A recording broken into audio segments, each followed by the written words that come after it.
their first update. I also welcome Foreign Ministers of Haiti and Dominican Republic and the Permanent Representative of Canada.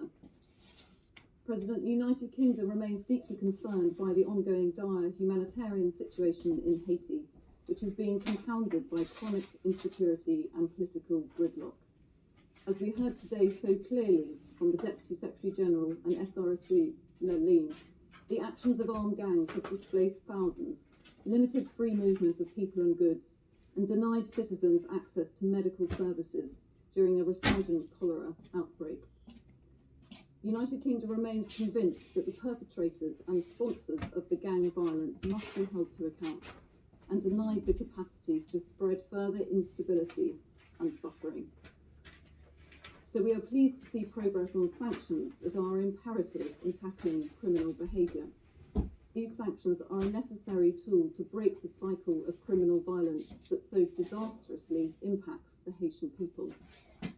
However, sanctions alone will not work.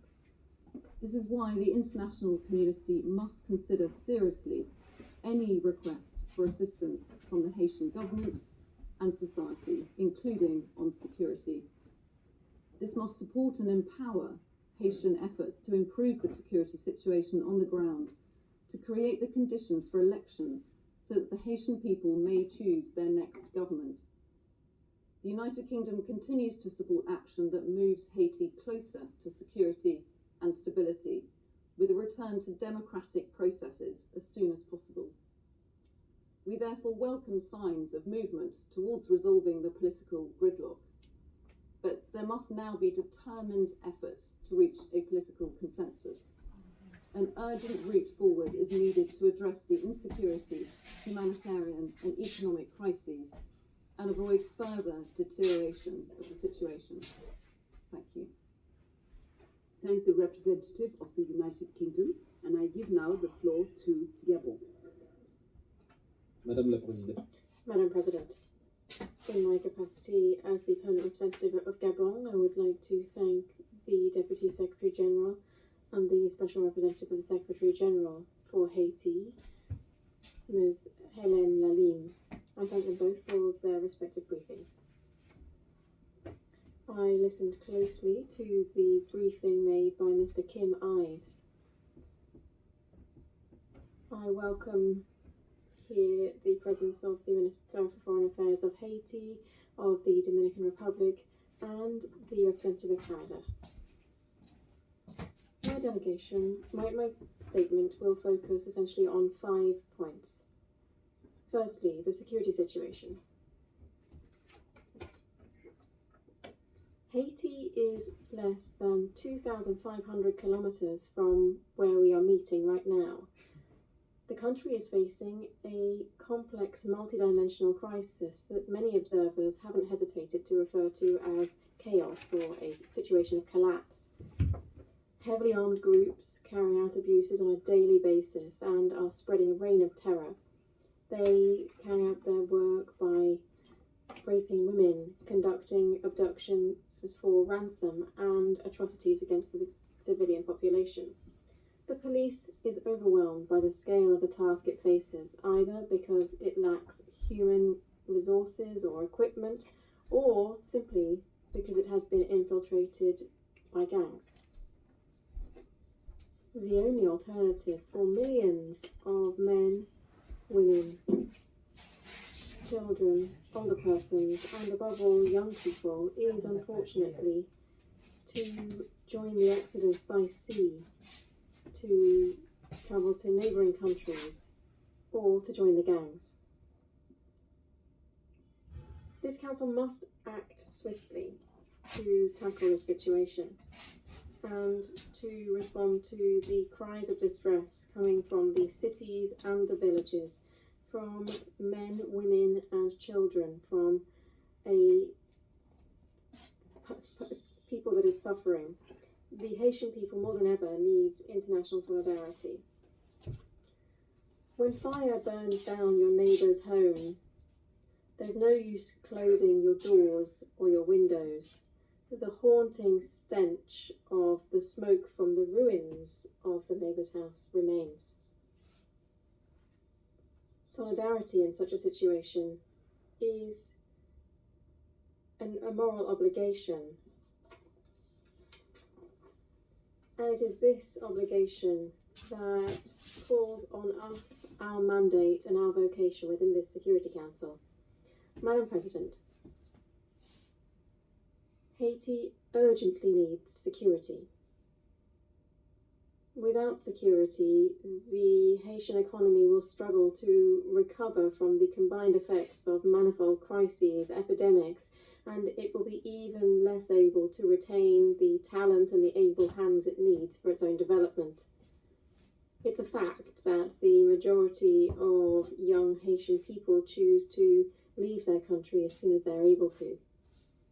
My country, Gabon, welcomes the adoption of Resolution 2653, and we further welcome the first beneficial effects of sanctions targeting individuals linked to organised crime. We call on all countries to cooperate to implement them, particularly through the sharing of information. We must act. Every day without acting here is a day of distress and murder there. Secondly, we have a catastrophic humanitarian situation. The re-emergence of cholera, fueled by worsening health conditions, the consequences of natural disasters and insecurity, is every day taking its toll on many Haitian people. Without an immediate response nor a better outlook, almost 5 million Haitians are facing a declared food crisis, and many thousands more are risking apparent famine. Recent information reports the displacement of almost 10,000 people who had to flee Petite Rivière due to a turf war between armed gangs there. The International Organization for Migration notes in its latest report that the number of displaced persons has tripled in the last few months, and that between June and August this year, the number of displaced persons stood at 113,000. Third, I would like to now focus on the economic situation. The unblocking of the Vareux terminal is one step in the right direction. It is to be hoped that all logistical obstacles will be lifted to enable the resumption of the efficient distribution of fuel so as to breathe some life into the Haitian economy. Grassroots initiatives launched jointly by the UNODC, BINU and the National Police, together with the customs services, are also a glimmer of hope to stem the losses of around 600 million in customs proceeds every year, according to UN estimates. Fourth, and this will be my last point, the political stalemate, which appears won't be resolved without a return to social peace and security. Here we encourage Haitian political actors to maintain their dialogue in order to reach an agreement, making it possible to establish the right conditions for the holding of elections that are accepted by everyone. This requires everybody to put the interests of the country ahead of their personal interests. Here we pay tribute to the commitment of civil society. We would like to encourage any regional and international initiative to respond and to provide solidarity to the Haitian people. We stand ready to work within the Security Council and beyond with all of those that are driven by a willingness to bring Haiti out of the cycle of violence in which it is plunged. Thank you. And I now give the floor to the representative of France. Thank you very much, Madam President. I'd like to thank the Deputy Secretary General, Amina Mohamed, the Special Representative of the Secretary General, Ms. Leila Lalim, for her briefing. I'd also like to thank Ambassador Biang for his presentation on the Sanctions Committee, and I welcome the Minister of Haiti, the Dominican Republic, and also the representative of Canada. As we have just heard, Haiti can wait no longer. France urges the international community to step up its efforts. We must urgently bring an end to the spiral of violence and misery afflicting the country. Allow me to touch on 4 points. Firstly, the security situation calls for a more stringent collective response. The recovery of the Vareux terminal is positive, but it mustn't conceal the reality. The problem remains all-encompassing. Gangs are increasing their kidnappings, sexual violence, and homicides with absolute impunity. In light of that, our aim must be to much more effectively support the Haitian National Police, which is on the first line. As we know, it needs equipment, funding, and training to restore security. The Haitian authorities have appealed to the international community, and we stand ready with our partners to do more in order to redress the situation on the ground. Secondly, France welcomes the sanctions regime that was set up for individuals threatening peace and security in Haiti. Sanctions are a deterrent to criminal groups and to all political allies that support and finance them.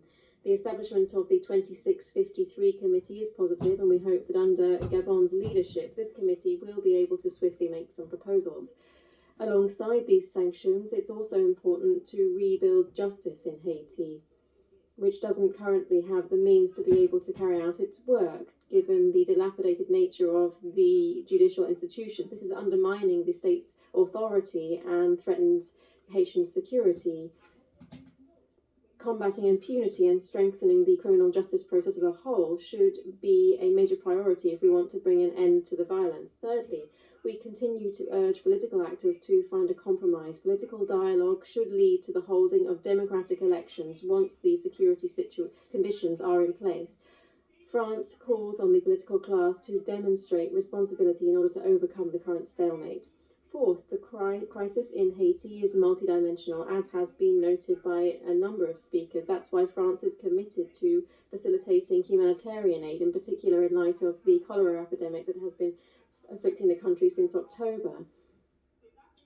The people are suffering from hunger. Children are no longer going to school. The humanitarian situation is worsening. France cannot resign itself to the current spiralling situation and will be stepping up its food support for Haiti. France would like to reaffirm its solidarity to the Haitian people. We will continue to resolutely support BINU, which works in extremely difficult conditions.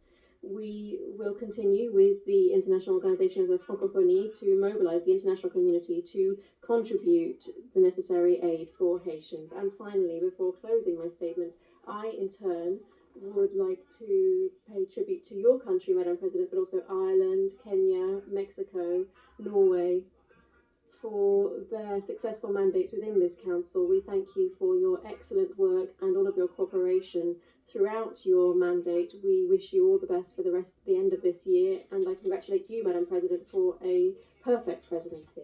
Thank you. Very much, France, for your kind sentiments. I will now make a statement in my national capacity. I thank Deputy Secretary General Ms. Amina Mohammed, SRSG Helen Lalime, the Chair of the Haiti Sanctions Committee Ambassador Michel Biang, and Civil Society briefer Mr. Kim Ives for their remarks. I welcome the presence of the Foreign Ministers of Haiti and the Dominican Republic in today's meeting. Ambassador Bob Ray, your presence as the chair of the Ad Hoc Advisory Group in Haiti is also deeply appreciated. As we've heard from all briefers today, it is a matter of concern that the security and humanitarian situation in Haiti has not seen any significant improvement since adoption of Resolution 2653 in October this year. The security situation has worsened owing to the impunity with which armed groups and criminal networks are having a free run.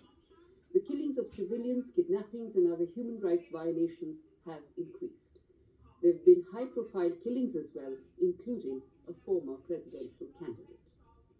Access to health care and essential services, including water, food, sanitation, and supply services, has remained limited. Fuel shortage is negatively impacting every aspect of society.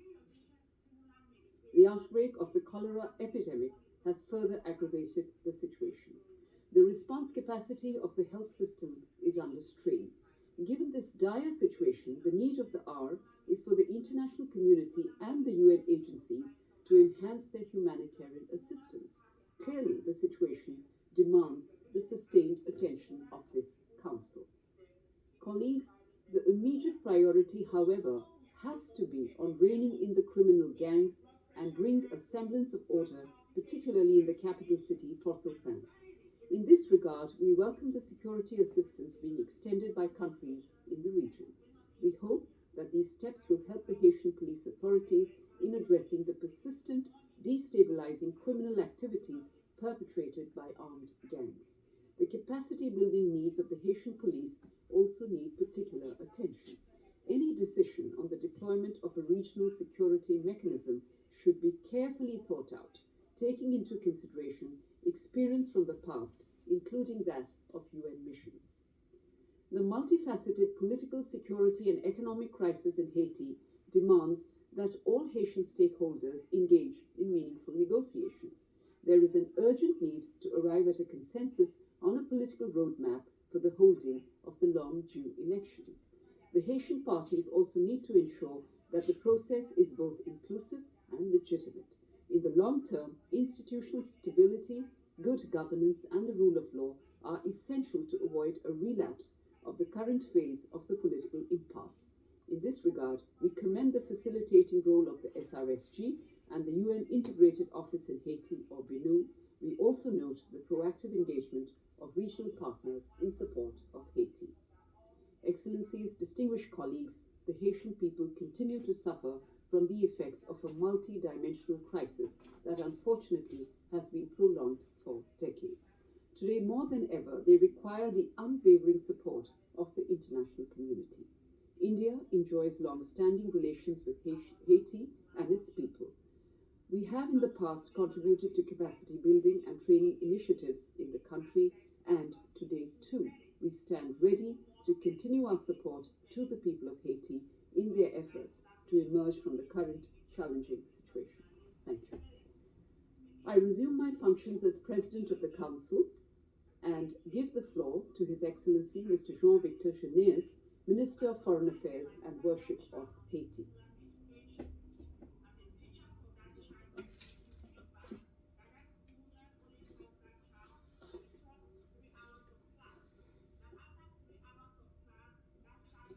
Madam President, Madam Deputy Secretary General, Excellencies, ladies and gentlemen,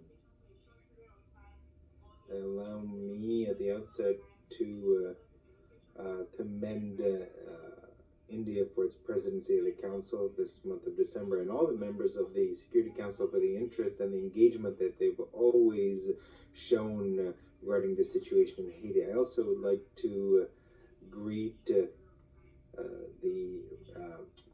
Deputy Secretary General of the United Nations, the Special Representative of the Secretary General, and Head of the Integrated Office of the United Nations in Haiti, BINU, the Foreign Minister of the Dominican Republic, and the Chair of the Sanctions Committee.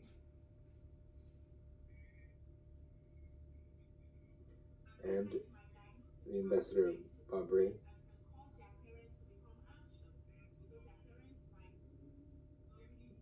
for having presented a report following his trip to Haiti. The Haitian government is very grateful for the engagement and commitment of the international community and for its support in finding a lasting solution to the horrific, nightmarish crisis that continues to affect Haiti. Madam President, I welcome this meeting convened by the Russian Federation to take stock of the political, security, and humanitarian situation of the country and on the impact of the sanctions regime against actors linked to violence by armed gangs pursuant to Resolution 2653 adopted this past month of October. The government of Haiti greatly appreciates the work of the Sanctions Committee led by Ambassador Michel Xavier Biang of Gabon. The government would like to express a wish to see this work be successful, and we can already assure this committee the wholehearted support of the government of Haiti. The government also takes note of the establishment of the group of experts that will support the Sanctions Committee in its work. We also encourage the establishment of the list of main actors related to gang violence and the money laundering of assets. And bearing this in mind, the Haitian judiciary has gotten to work to find the best approach to ensure the implementation of Resolution 2653 within the Haitian legal system. Various judicial institutions have also been mobilized. Madam President, since the vote on Resolution 2653 on the 22nd of October, we are noting a timid resumption of daily life in the country. However, we should not be mistaken on this. The freedom of access to the main oil terminal of the country in Barreau, while it has eased the freedom of access to the main oil terminal of the country in Barreau, while it has qui continue à entraver les actions du gouvernement et de la population dans bien des domaines. Les assassinats, viols, enlèvements, détournements de camions de marchandises continuent. De la communauté de Cabaret, localité située à 32 km de la capitale, 12 paisibles citoyens ont été massacrés dans l'espace d'une soirée et une dizaine de maisons incendiées. À Petite Rivière de l'Artibonite, plus de 10 000 personnes ont dû fuir leur lieu de résidence selon la direction de la protection civile.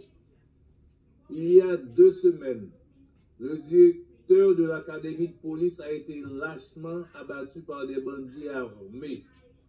Près d'une 60aine d'agents de police ont subi le même sort depuis le début de l'année. Un leader de parti politique activement impliqué dans la recherche d'un accord politique inclusif a été sauvagement assassiné. Je trouve donc étonnant qu'on puisse, dans cette enceinte, faire le marketing et la promotion de gangs qui tuent, assassinent. Et ce n'est pas en faisant la promotion des gangs armés qu'on arrivera à étouffer les cris de détresse du peuple haïtien, ni sa volonté de mettre fin à ce cauchemar. Madame la Présidente, le pays vit sous la menace d'une crise humanitaire qui plonge la moitié de la population dans l'insécurité alimentaire, soit environ 4,5 millions de personnes. Cette situation est due à des causes structurelles qui ont été considérablement aggravées du fait du blocage des routes et des vols et des détournements de camions transportant les denrées vers les villes et actions menées par des gangs armés. Les effets de l'action des gangs se traduisent aussi par une inflation galopante qui rend les quelques denrées disponibles inabordables pour les populations vivant une certaine précarité. Ce phénomène est amplifié par la prise en otage de l'entrée nord de la capitale qui rend inaccessible le port à conteneurs de Lafito où sont bloqués près de 3000 conteneurs de produits alimentaires et pharmaceutiques ainsi que des matières premières pour des usines d'assemblage. Certains produits commencent à manquer et les prix s'envolent du fait de la rareté. L'unique usine de fabrication de farine de blé est à l'arrêt depuis plusieurs mois parce qu'elle a été sabotée par les gangs. Il en va de même de la cimenterie nationale qui se trouve dans la même zone industrielle. Une grave crise sanitaire effrayante et inattendue causée par la résurgence du choléra évolue à une vitesse exponentielle avec un nombre élevé de victimes. Une véritable menace de santé publique pour le pays et en particulier la région en général. Un rapport récent du ministère de la Santé publique fait état au 18 décembre 2022 de 17 629 cas suspects, 14 972 cas hospitalisés et 316 décès. Il est à souligner que les enfants de 1 à 4 ans sont les plus touchés, suivis par le groupe d'âge entre 20 et 29 ans. Cette maladie qui s'est déclarée dans 2 quartiers défavorisés de la capitale touche actuellement tous les départements à l'exception du Nord-Est. Je saisis l'occasion pour exprimer la gratitude du peuple haïtien pour le support d'urgence fourni par les pays amis au ministère de la Santé publique pour contenir la propagation de cette maladie. Madame la Présidente, le peuple haïtien apprécie la décision unanime du Conseil de sécurité de sanctionner certains acteurs importants qui, de près ou de loin, contribuaient à alimenter l'instabilité politique à travers leur soutien apporté aux gangs armés. Ceci a un impact certain dans le contexte actuel et devrait contribuer à faciliter le dialogue interhaïtien et l'adhésion à un compromis national susceptible de nous conduire vers des élections générales en 2023. L'application des sanctions permettra d'éviter l'injection de l'argent sale dans le processus électoral. Il permettra également de réduire la capacité des promoteurs de la violence à s'approvisionner en armes et en munitions. Madame la Présidente, l'insécurité demeure une priorité et une urgence pour le peuple haïtien qui a assez souffert de la crise multidimensionnelle qui ronge le pays.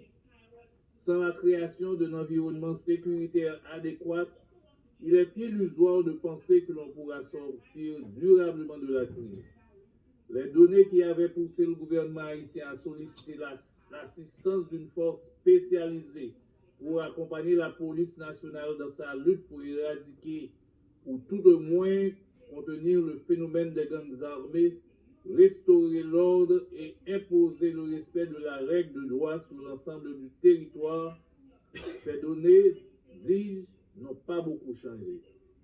Le début de reprise des activités ne constitue pas une conséquence directe des opérations menées par les forces de l'ordre. Les gangs ont ralenti leurs activités dans certains points, mais continuent à terroriser la population dans d'autres. Leur capacité de nuisance est restée quasiment intacte et ils ont la possibilité de reprendre leurs exactions quand ils veulent. Il est urgent que les amis d'Haïti apportent cette assistance qui, si elle est suffisamment robuste, peut aider la police nationale à venir à bout du phénomène des gangs armés. Il faut aussi savoir que le peuple haïtien, dans son immense majorité, est favorable à l'arrivée de cette assistance, quoi qu'en disent certains qui ne proposent aucune solution alternative. Dépeindre des bandits et criminels qui tuent, violent et séquestrent comme des leaders révolutionnaires et des dirigeants de l'opposition ne correspond tout simplement pas à la réalité. De nombreux rapports émanant d'institutions de défense des droits de la personne, tant nationales qu'internationales, ont démontré la culpabilité indiscutable de ces individus. Vouloir les blanchir et les faire passer pour ceux qui ne le sont pas, c'est rendre un mauvais service à Haïti. Distingués membres du Conseil, Madame la Présidente, le Premier ministre, Dr Ariel Henry, a toujours cru que le dialogue est le moyen privilégié pour résoudre les problèmes politiques, même les plus complexes. Il a fait tout ce qui était possible en allant vers les divers secteurs de la vie nationale. Cela lui a permis de conclure l'accord du 11 septembre 2021. Qu'à cela ne tienne, il ne s'en est pas contenté parce que, avec l'ensemble du gouvernement, il a voulu tout mettre en œuvre pour élargir le consensus. Beaucoup lui ont reproché d'avoir perdu trop de temps à courtiser les récalcitrants et a cherché à les ramener à la table de négociation. Mais comme il l'a redit il y a 2 jours en recevant les vœux du corps diplomatique et consulaire, il ne regrette pas d'avoir essayé. C'est dans l'unité que le peuple haïtien a pu réaliser des prouesses dans le passé. C'est dans l'unité qu'il doit trouver le moyen de mettre un terme à cette crise qui a trop duré. À l'instar des orateurs qui m'ont précédé dans leurs interventions, je suis content d'annoncer que ce matin, le Premier ministre Henry s'est réuni avec des représentants de la société civile, avec des membres, des représentants du secteur des affaires, des partis politiques, pour finaliser et signer un consensus national pour une transition inclusive et former un haut conseil de la transition en vue d'aller dans le courant de l'année 2023 vers l'organisation de bonnes élections qui permettront au peuple haïtien de choisir librement les élus qui devront assumer la direction des affaires du pays. Je vous remercie de votre aimable attention tout en vous souhaitant de joyeuses fêtes de fin d'année. Merci. I thank His Je remercie son Excellence de son allocution. Je donne à présent la parole à son Excellence Monsieur Roberto Alvarez Gil, ministre des Affaires étrangères de la République dominicaine. Madame la Présidente, Mesdames et Messieurs, membres du Conseil de sécurité, nous voudrions en particulier nous féliciter la nomination du Gabon à la tête du comité de sanctions.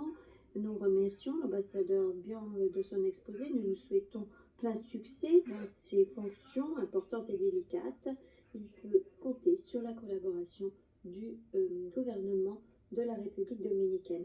Madame Amina Mohamed, vice-secrétaire générale de l'ONU, Madame Hélène Lalim, représentante spéciale du secrétaire général en Haïti, Monsieur le ministre des Affaires étrangères d'Haïti, Jean-Victor Génos, et Monsieur Rob Doyle du Canada.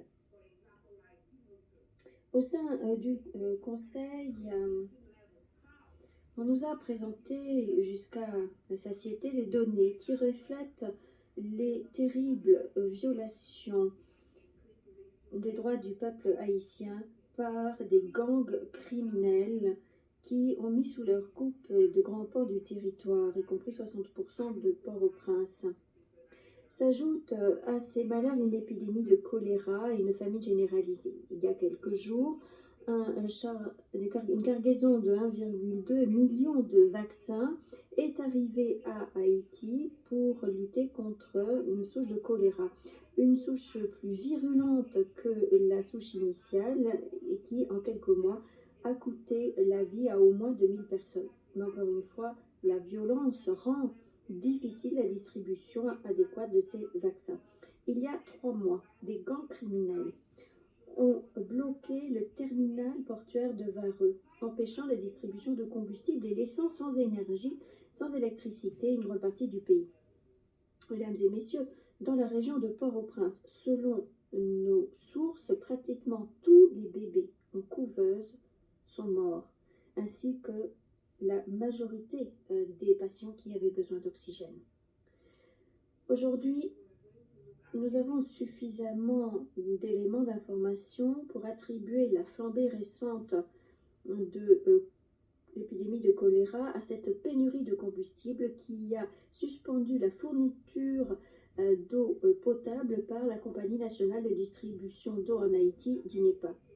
N'oublions pas que l'épidémie initiale de choléra qui a frappé Haïti en 2010 s'est répandue dans d'autres pays de la région tels que la République dominicaine, Cuba et le Mexique.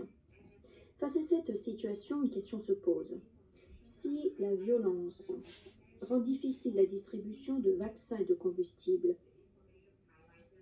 comment va-t-il être possible de distribuer des aliments pour les 5 millions de personnes environ qui risquent de souffrir d'insécurité alimentaire aiguë en 2023, y compris quelques 2 millions d'enfants, garçons et filles et adolescents dont 250 000 environ souffrent de dénutrition aiguë. Face à ce tableau dramatique, comment peut-on envisager de distribuer des bulletins de vote pour les élections qui sont demandées en Haïti? Comment pouvons-nous concevoir qu'une nation survive à cette attaque constante faite de meurtres, de violences sexuelles et d'enlèvements? Dans la mesure de ses possibilités, la République dominicaine fait tout ce qu'elle peut pour aider ce pays voisin. À titre d'exemple, depuis la fermeture du terminal de Vareux, notre pays facilite la fourniture de combustible pour préserver certaines opérations de base en Haïti. Dans différentes opérations réalisées entre novembre et mi-décembre, à la demande des autorités haïtiennes, nous avons permis l'achat de centaines de milliers de litres de diesel, de gasoil et de fioul. Ce combustible est destiné à des hôpitaux, à des supermarchés, des zones franches, à l'industrie agricole, à des banques, à des ambassades de pays tiers dont certains sont représentés ici au Conseil de sécurité et à des organisations internationales qui travaillent en Haïti, comme c'est le cas de cette organisation. Nous avons également reçu des demandes d'appui en matière de sécurité pour le transport du personnel diplomatique d'autres pays et d'organisations internationales en Haïti. Et nous avons répondu à ces demandes. Sans oublier la fourniture de services de santé à des dizaines de milliers d'Haïtiens qui sollicitent ces services auprès de notre réseau public car ils ne peuvent pas accéder aux services de santé dans leur pays. En guise d'exemple, 32,4% des accouchements dans nos hôpitaux publics sont des accouchements de mères migrantes haïtiennes. Ce sont par ailleurs des services qui sont offerts gratuitement. La République dominicaine ne peut pas à elle seule assumer tout le poids de la crise haïtienne. Comme l'ont dit nos gouvernements. Mesdames et messieurs les représentants, le gouvernement et la police haïtienne déploient des efforts considérables pour récupérer le contrôle du territoire. Néanmoins, cette tâche requiert le concours des États, de tous les États représentés ici. Nous savons une chose et nous insistons sur ce fait. La solution à la crise haïtienne viendra uniquement du peuple et des dirigeants haïtiens. Cela viendra d'un dialogue constant.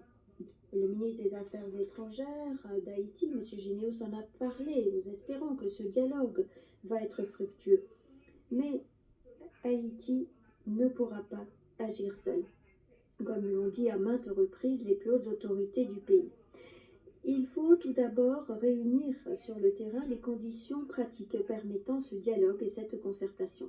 C'est la raison pour laquelle notre gouvernement a appuyé de façon indéfectible la position du secrétaire général Antonio Guterres qui a dit, je cite,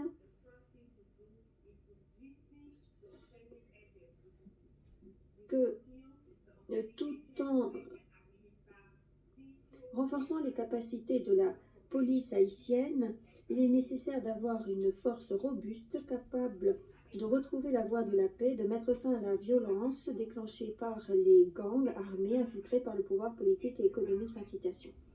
Nous reconnaissons que les résolutions 2645 et 2653 ont porté leurs premiers fruits avec le début de l'application de sanctions bilatérales contre ceux qui financent les gangs.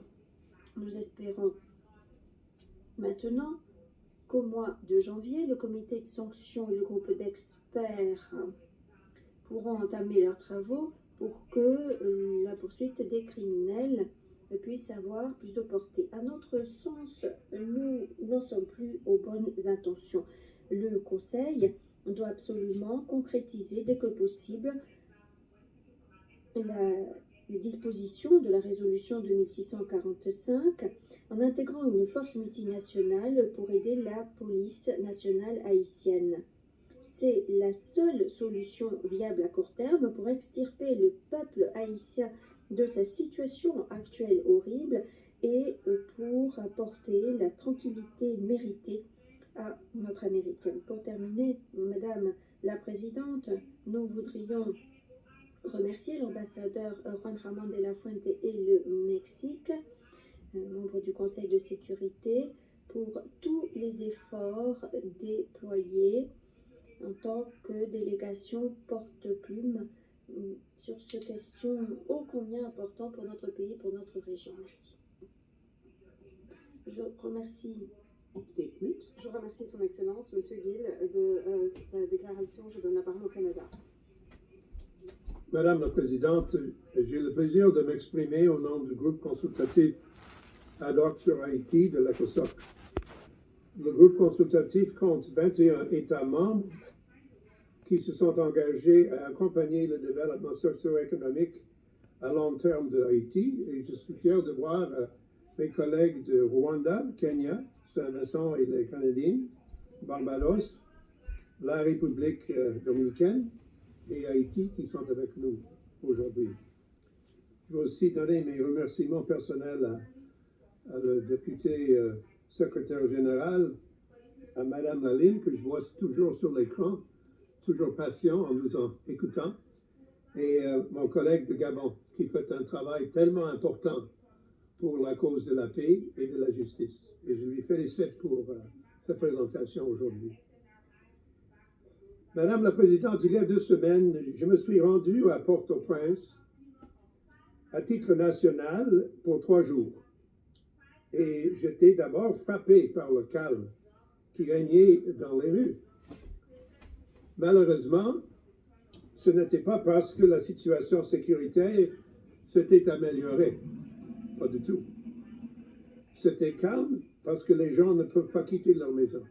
Ils ont peur. Ils ont peur de quitter leur foyer. Ou, peut-être, ils ont déjà fui. Il y a des milliers de personnes qui ont quitté le pays pour trouver la paix pour eux et pour leur famille. Ça, c'est la réalité de la situation. Des gangs lourdement armés contrôlent désormais la majorité de la capitale haïtienne aujourd'hui. Ce n'est pas, je dis avec beaucoup de respect à tous ceux qui écoutent, ce n'est pas un mythe, c'est une réalité de la situation. On ne peut pas nier cette réalité. Ça a un impact considérable sur la circulation du carburant et de la nourriture et de la médecine nécessaire. Alors, le travail humanitaire ne peut pas se passer, ça n'arrive pas à la population. Et ça reste toujours quelque chose de très grave. Les principales routes nationales qui passent au nord et au sud de la capitale sont bloquées. Imaginez-vous si le grand circuit I-95 était fermé chaque 20 km ou 30 km. Imaginez-vous ça. Est-ce que ce serait tolérable pour la population de New York ou de New Jersey ou de n'importe où? Non, pas du tout. C'est impossible. Les gens en Haïti vivent dans des conditions impossibles. Impossible pour la vie humaine, impossible pour l'économie. Il est impossible de parler à quelqu'un à Port-au-Prince qui n'a pas vécu un enlèvement dans sa famille. C'est une réalité dans les discussions que j'ai eues. J'ai parlé avec des gens qui disaient, moi, j'ai dû faire un rançon pour ma mère, j'ai dû faire un pour mon frère. C'est pas anormal. C'est la vie qu'il existe. Les femmes et les filles sont soumises à d'horribles violences sexuelles. Ce n'est pas un mythe, c'est une réalité qui est décrite dans tous les rapports des conseils des droits humains. De nombreuses écoles sont encore fermées. La majorité des enfants ne sont pas dans les écoles. Ça, c'est une réalité. Ce n'est pas un mythe. Les agriculteurs ne peuvent pas ni semer, ni récolter de nourriture. Les entreprises ne peuvent pas fonctionner sans avoir à verser des pots de vin pour se frayer un chemin dans un maquis de harcèlement. La situation humanitaire est très grave et complètement inacceptable. Les cas de choléra augmentent, avec des répercussions importantes sur les enfants. On a eu déjà beaucoup de morts. On ne sait pas exactement combien, parce qu'il n'y a pas la capacité d'enregistrer ceux qui ont perdu leur vie. Les défis auxquels est confronté le pays sont complexes, comme beaucoup de gens ont dit, sont multidimensionnels, sont historiques et interdépendants, et ils menacent sérieusement la paix et la sécurité du pays, de même que ses perspectives de développement durable.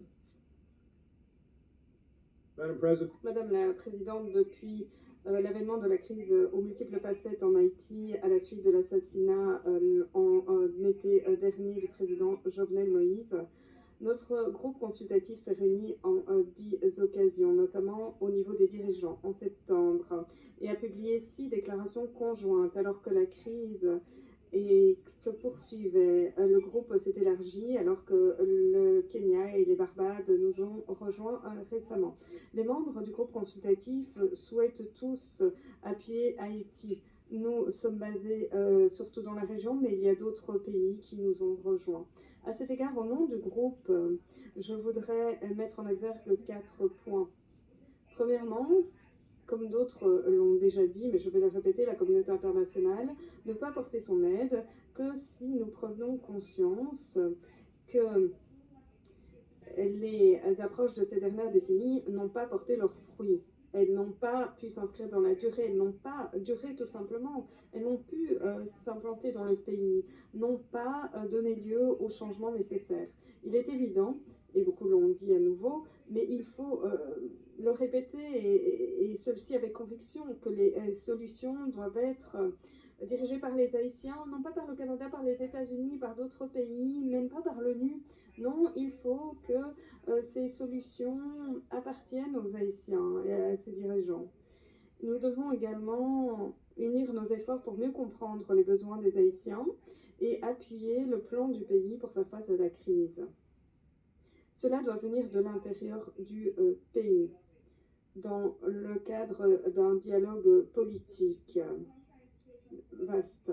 Nous ne pouvons perdre de vue les causes profondes des difficultés en Haïti: extrême pauvreté, corruption, impunité, collusion entre les acteurs politiques et économiques.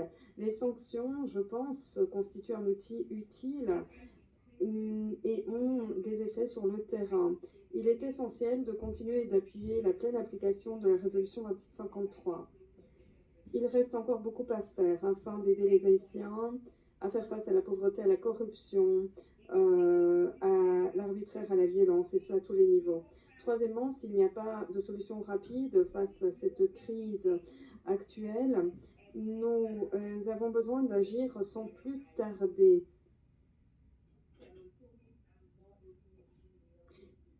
Il faut vraiment réfléchir profondément aux mesures à prendre pour subvenir aux besoins humanitaires, pour mettre en place une riposte efficace face au choléra. Car si l'on ne peut pas faire face à cette épidémie de choléra rapidement, cela aura des effets sur toutes nos autres actions, des effets très graves. Il faut également aider Haïti sur le long terme, ce qui est essentiel. On ne peut pas faire des va-et-vient dans cette coopération. On ne peut pas mener des actions ponctuelles qui ne sont pas inscrites dans la durée. Les acteurs humanitaires du développement, de la consolidation de la paix et des droits humains qui opèrent dans le pays et au-delà doivent garantir la coordination pour optimiser les effets de tous ces efforts. Nous savons que le secrétaire général d'autres pays, dont le mien, ont reçu une demande du Premier ministre par intérim Henry de déploiement d'une force multinationale. On a évoqué notamment une force de réaction rapide, c'est ce qu'a évoqué le secrétaire général, le Canada et d'autres, même des discussions détaillées avec la police nationale d'Haïti. Mais nous n'allons rien faire sans cette police ou sans avoir bien compris leur plan et la façon dont ils souhaitent mettre en œuvre ces plans et de savoir quel est le soutien nécessaire. différentes propositions ont été émises. Il est important de commencer au niveau pragmatique en travaillant étroitement avec les Haïtiens pour voir ce qui sera nécessaire, et pas seulement avec le gouvernement actuel d'Haïti, mais avec la communauté politique, tous les acteurs de la société civile et d'ailleurs qui doivent nous aider à trouver une solution. Je suis ravie qu'un certain nombre de pays ont déjà versé des contributions au Fonds pour la sécurité. Nous avons financé quasiment 50% du fonds pour l'instant et nous allons continuer d'appuyer les efforts afin de renforcer les capacités de la police nationale, notamment avec du matériel et des formations. Je voudrais souligner que le groupe consultatif n'a pas de mandat particulier en matière de paix et de sécurité. Nous sommes un groupe consultatif auprès de l'ECOSOC. Mais pour la paix et la sécurité et la croissance économique sont concomitants. Je sais que certains n'aiment pas parler de ces liens, mais ces liens sont bien réels. L'on ne peut avoir des investissements sur la sécurité, on ne peut avoir de développement économique sans la sécurité ou sans un sentiment d'espoir. Quant aux perspectives économiques, ce sont là tous des éléments qui vont de pair. Nous allons continuer de travailler durement à cet égard et de dire que la sécurité est une condition préalable au développement et à la solidarité politique. Quatrièmement, nous encourageons Haïti à faire entendre les opinions des femmes et des jeunes et à les reprendre dans les plans. Il faut davantage de femmes et de jeunes aux échelons de direction dans le pays. Ce sont ceux qui pâtissent principalement de la situation. C'est leur avenir qui est en jeu. Le dialogue national inclusif, dont a parlé mon ami le ministre des Affaires étrangères d'Haïti, constitue un élément crucial. Et tout le monde doit mettre un peu d'eau dans son vin pour y parvenir, mais il faut y parvenir. Enfin, la semaine dernière, le groupe consultatif a entendu des jeunes femmes haïtiennes qui ont, en dépit de la situation très difficile, ont nourri de l'espoir quant à un avenir prometteur de leur pays. Les Haïtiens ont continué de démontrer leur résilience remarquable face à l'épreuve, mais ils ont besoin d'une aide prévisible et durable de la communauté internationale sur tous les fronts pour briser ce cycle des crises. À titre national, je voudrais encore ajouter quelques propos. Ceux qui soudoient, ceux qui extorquent des fonds, ceux qui volent, ceux qui violent, ceux qui enlèvent et ceux qui tuent doivent être arrêtés sur leur lancée. Cette situation ne peut perdurer. Ce n'est pas là une théorie politique, non, ce sont là des faits réels. Et si l'on ne peut pas faire face à cette situation, alors on ne pourra relever aucun autre défi.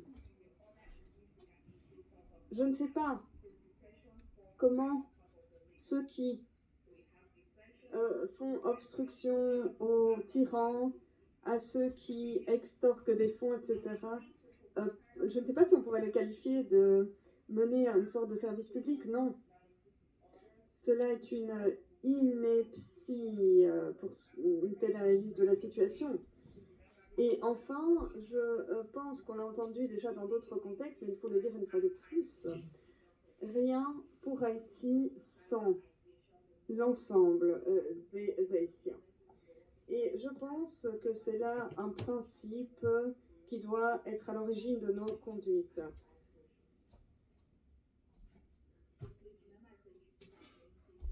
Alors, je pense que le Canada a été mentionné à 3 reprises dans des discours aujourd'hui et je m'en targue. Nous continuons de nous efforcer par tous les moyens de mettre un terme à l'impunité. Je vais vous expliquer pourquoi.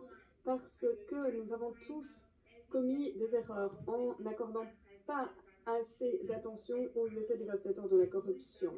Et nous ne souhaitons pas répéter cette erreur. Je pense que c'est mon ami du Mexique qui avait parlé de la corruption comme étant un facteur crucial. Alors, les sanctions permettent de lutter contre certaines choses, mais pas contre tout. C'est Haïti également qui doit prendre des mesures face à cette corruption qui gangrène la société. Et nous devons également tous prendre conscience du fait que le développement économique et le développement politique Et la justice sociale nécessite l'ensemble de la population d'Haïti. Cela doit être dirigé par Haïti et appuyé par nous tous. Merci Madame la Présidente. Je remercie le représentant du Canada.